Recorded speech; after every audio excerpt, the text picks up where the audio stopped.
नारियल के छिलके इतने फायदेमंद है ये तो मैंने सोचा ही नहीं था। अंत में 2 दिन बाद डाक प्राप्त हो ही गया। आज की कला और बाग में हम क्या करेंगे इसे देखने से पहले स्वागत है आपका मेरी इस कलाकारी ज्वेरिया की हस्त कौशलशाला में।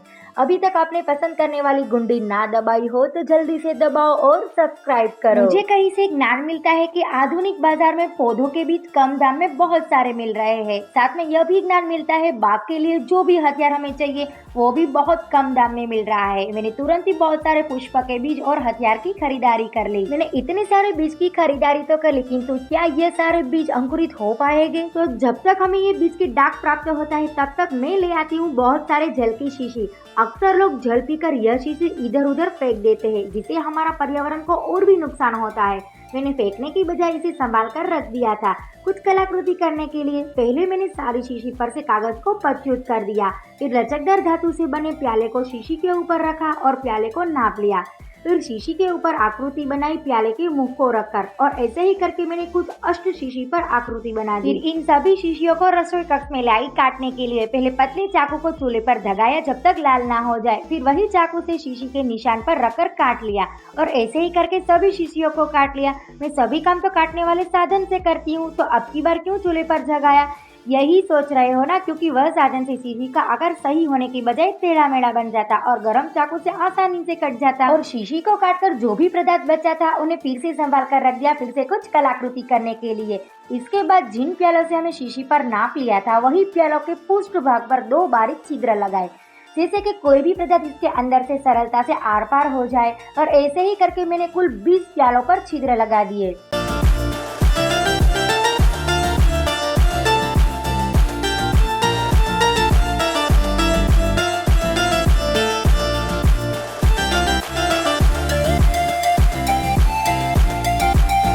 और फिर ले आई एक बस्ता जिसके अंदर है बहुत सारे नारियल के कायर यानी छिलका। इसे तोड़कर बाहर निकाला और रगड़ना शुरू कर दिया।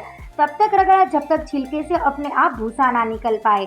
सिर्फ भूसा ही उपयोग करूंगी और बाकी सारे छिलके में संभाल कर रख दूंगी, क्योंकि ये छिलके सोने से भी कम नहीं है। और तभी मेरे गृह की घंटी बजती है। मुझे प्राप्त होता है एक छोटा और एक बड़ा डाक। मैं तुरंत ही ले आती हूँ कैंची और इसे फटाक से काट देती हूँ। जब बड़े वाले डाक को खोला तो कुल 5 औजार मिलते हैं। विशिष्ट गुण से मिले इस हथियार में पहला है खुरपी, और खुरपी का हत्था काठ का बना हुआ है और मजबूत भी है। दूसरा है पंजा जिसे हम खुदाई कर सकते हैं। तीसरा है पंचा जिसे हम बीज रोपने के लिए उपयोग करेंगे। 2 कैंची भी मिली है। पहली कैंची है जो काटने के लिए काम आएगी, और दूसरी कैंची है वो छाटने के लिए और लकड़ी काटने के लिए हमें काम आएगी। इस कैंची की विशेषता यह है कि इसके ऊपर एक बटन है, और इस बटन को दबाने पर यह कैंची खुलती है, और इसके बाद हम लकड़ियाँ काट सकते हैं। इसके बाद फिर से मैं अपने काम पर आ जाती हूँ और लाती हूँ 2 तरह की मिट्टी। तो पहले मैंने मिट्टी के गड्ढे को तोड़ा एक पत्थर की सहायता से। एक मिट्टी काले रंग की है जिसे काली मिट्टी बोलते हैं, दूसरी है राती। दोनों में बराबर की गुणवत्ता है जिसे किसी भी बीज आसानी से अंकुरित हो सकते हैं। इस मिट्टी को मैंने छान लिया और मिला दिया नारियल के भूसे के साथ। मैंने नारियल के भूसे से 3 गुना ज्यादा मिट्टी उपयोग की है। इसके साथ मिलाया है 2 तरह के खाद, एक है कूड़ा खाद और दूसरा है प्राकृतिक खाद। जब हम नारियल के छिलकों को मिट्टी के साथ मिलाते हैं तो मिट्टी पोरस हो जाती है और लंबे समय तक नमी बनी रहती है, जिसके कारण किसी भी बीज आसानी से फलते हैं और जल्दी से अंकुरित भी हो जाते हैं। जब खाद वाली मिट्टी तैयार हो जाती है तब मैं इन मिट्टी को एक एक करके प्याले में डाल देती हूँ। पहले मैं आधा प्याला भरूंगी जिसमें आधी उंगली की जगह खाली रखूंगी। ऐसे ही करके मैंने कुल 20 प्याले भर दिए, और फिर मैं खोलती हूँ मेरा दूसरा डाक। ये डाक का मुझे काफी इंतजार था। इसको मैंने खोला तो अंदर से एक और परवड़िया मिलता है, और इसके ऊपर काफी सारी निर्देश लिखे हुए हैं। इसके ऊपर लिखा है इस पुष्प के बीज को हमें कैसे अंकुरित करना है और कैसे इसका उपयोग करना है। और इस परवड़ियों को खोलकर हमें मिलते हैं कुल 20 बीज की पोटलियां, और सारी पोटलियों पर बीज के पुष्प के नाम लिखे हुए हैं। इसमें सूरजमुखी है, कंद पुष्प है, बन फूल है, तारक पुष्प है, गुलबहार है, अलसी का फूल है। ऐसे कुल 20 फूल के बीज है। एक एक पोटली पर लिखा है सारे बीज के पुष्प का नाम।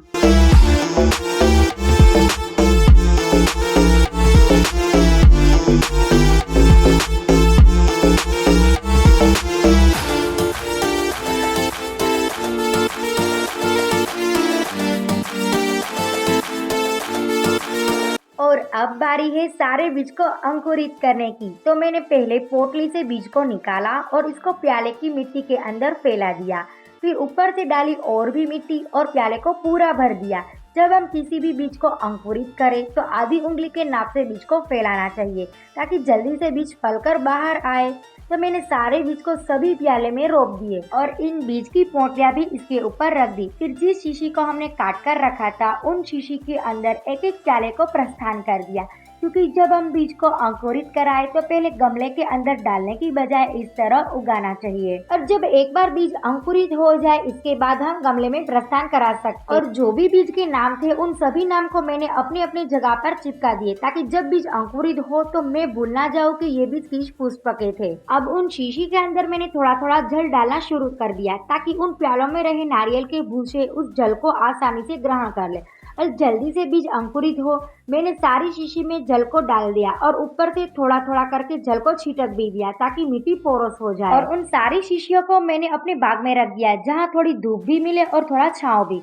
बाकी रहे प्यालों को मैंने इस डिब्बे में रख दिया थोड़ा और जल डाल के। और अब तो बारिश का मौसम भी चल रहा है तो ये भी जल्दी अंकुरित भी होगा और खिला खिला भी रहेगा। पर बारिश के समय इस शीशियों को दूर रख ले वरना सारी मिट्टियाँ फैल जाएगी। 2 दिन बाद जब मैं अपने बाग में गई तो मैं आश्चर्य हो गई, क्योंकि मुझे लगा था इतने कम दाम में मिले ये बीज अंकुरित हो गए या नहीं, किंतु 2 दिन में कई सारे प्यालों में बीज अंकुरित हो चुके थे। कुछ प्यालों में बीज बाहर निकल रहे थे तो कुछ मिट्टी के अंदर से। 20 बीज में से कुल 7 बीज तो 2 ही दिन में अंकुरित हो गए। कुछ बीज को और समय लगेगा। जब ये बीज एक बार अंकुरित हो जाए तो मैं इस गमले में प्रस्थान करूंगी और आने वाले चलचित्रण में इन सभी गमलों और अंकुरित बीज को दिखाऊंगी।